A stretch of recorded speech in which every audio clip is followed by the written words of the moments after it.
પરમાર બેન માઇકલભાઈ, ગામ રમોસ, તાલુકો બાયડ, જિલ્લો અરવલ્લી. હું ધોરણ 7નો અભ્યાસ કરું છું. આજનો મારો વિષય છે સ્વચ્છતા વિશે. આપણા જીવનમાં સ્વચ્છતાનું ઘણું મહત્વ છે. જ્યાં સ્વચ્છતા ત્યાં સુંદરતા, જ્યાં સ્વચ્છતા ત્યાં પવિત્રતા, જ્યાં સ્વચ્છતા ત્યાં દિવ્યતા, જ્યાં સ્વચ્છતા ત્યાં તંદુરસ્તી. આ સૂત્રો આપણને જીવનમાં વાણી લેવા જોઈએ.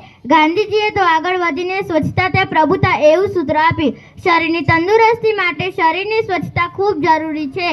આપણને આંખ, કાન, નાક, વાળ, ચામડી, નખ, દાંત વગેરે અવયવોને સ્વચ્છ રાખવા જોઈએ. સ્નાન કરતી વખતે શરીરના બધા અંગોની સારી રીતે સફાઈ કરવી જોઈએ. આપણા કપડાં પણ સ્વચ્છ હોવા જોઈએ. આવી આપની શરીર તાજગી અનુભવે છે અને આપના ઉત્સાહમાં વધારો થાય છે. આપની સરકાર ટીવી, રેડિયો અને વર્તમાનપત્રો જેવા પ્રસાર માધ્યમો દ્વારા લોકોમાં સ્વચ્છતા અંગે જાગૃતિ કેળવવા માટે ઘણા પ્રયત્નો કર્યા છે. સફાઈ ઝુંબેશ દ્વારા પણ લોક જાગૃતિનું નિર્માણ કર્યું છે. ઠેર ઠેર સ્વચ્છતા વિશે પણ સુંદર સૂત્રો લખાવીને પણ લોક જાગૃતિનું કામ કરી શકાય છે. જય હિન્દ, જય ભારત.